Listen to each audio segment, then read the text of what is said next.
The Grand Council of the Galactic Empire convened an emergency session for the first time in 3 centuries. Holographic representatives from 17,000 species shimmered in the vast chamber, their combined anxious murmurs creating a discordant symphony that echoed through the crystalline halls of the Nexus Station. Ambassador Velthar of the Kron hegemony, his 6 eyes blinking in rapid succession, a sign of severe distress among his people, addressed the assembly. Distinguished delegates, we face an unprecedented situation. A species has achieved faster-than-light travel and entered galactic space without so much as requesting permission, filing proper documentation, or acknowledging the Empire's existence. A wave of shocked clicks, whistles, and telepathic gasps rippled through the chamber. Surely they must be a warrior race preparing for invasion, suggested High Prelate Shindara, her crystalline form refracting the chamber's light into anxious patterns. That was our initial assessment, Velthar replied, his mandibles clicking nervously.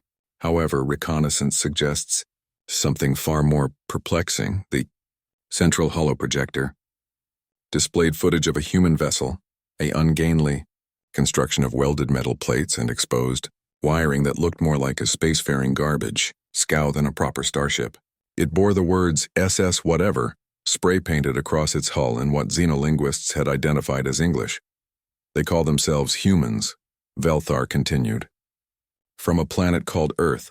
When we intercepted their communications to offer first contact protocols, their response was... He paused, accessing his datapad. Yeah, we're good, thanks. The council erupted into chaos. Captain Mike Chen floated through the cramped bridge of the SS whatever, sipping coffee from a squeeze bottle while his crew went about their tasks with practiced indifference.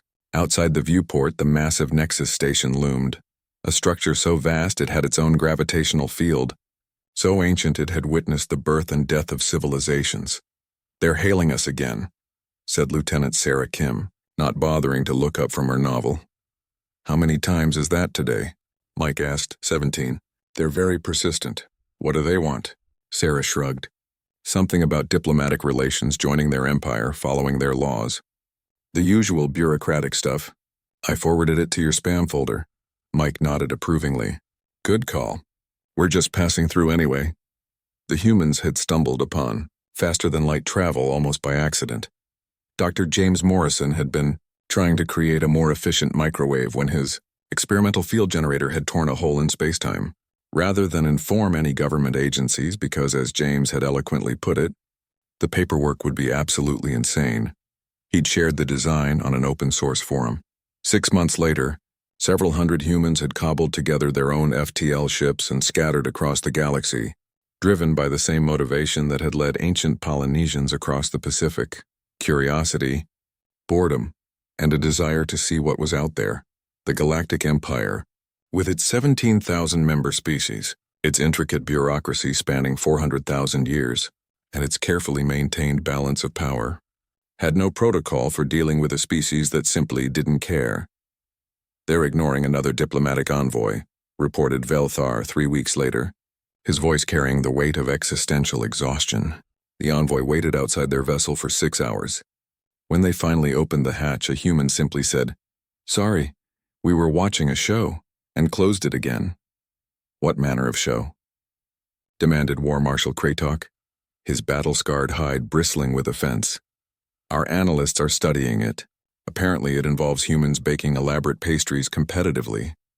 They become very invested in the outcomes. The War Marshal's confusion was palpable. Perhaps we should demonstrate the Empire's military might, suggested Admiral Jendok, her tactical tentacles writhing with anticipation. A show of force to command their respect. This was approved unanimously. The Empire's 7th Fleet, comprising 10,000 warships representing the pinnacle of galactic military might, arranged themselves in an intimidating formation around Earth. Their combined firepower could sterilize a planet in minutes. The human government's response came within the hour. Cool ships. We're actually in the middle of dinner right now. Can this wait? It could not, the fleet commander insisted. Wait. This was a matter of galactic importance. Okay, replied the human representative. But we're not joining anything.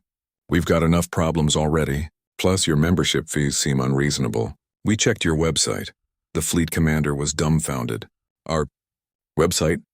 Yeah, it's pretty outdated. The navigation is confusing and you really should add a mobile-friendly version. Also, your terms and conditions are like 10,000 pages long. Nobody's reading that. 6 months after first contact, the Galactic Council remained in permanent emergency session. The humans had established 17 colonies, opened 3 tourist destinations, and started selling something called coffee that was becoming inexplicably popular among species with compatible biochemistry. They had acknowledged exactly 0 diplomatic communications, filed 0 legal documents, and paid 0 attention to 17,000 species worth of increasingly frantic demands for engagement. They're hosting a music festival on the Andromeda border, Velthar reported, his voice hollow with defeat. 50,000 humans. They've invited anyone who wants to come and are charging whatever you think is fair. Do they not understand the concept of formal diplomatic relations? Shindara asked plaintively. They understand, Velthar replied. They've made several documentaries about galactic politics that demonstrate sophisticated knowledge of our systems. They just don't care. One human researcher published a paper titled Galactic Bureaucracy, an unnecessarily complicated approach to simple problems. What do they want from us? Demanded Marshal Kratok. Velthar pulled up another transmission. A young human woman drifting in 0 gravity while eating something from a wrapper addressed the camera. Listen, you all seem really stressed about this whole Empire thing. Maybe take a break? We're having a barbecue on Sigma Station next week if you want to swing by. No agenda, just food and hanging out. The council sat in stunned silence. Are they? Shindara began hesitantly. Are they suggesting we abandon 17,000 years of diplomatic protocol for a barbecue? I believe, Velthar said slowly. That may be exactly what they're suggesting. The strangest part, he thought but didn't say, was that several delegates were actually considering it.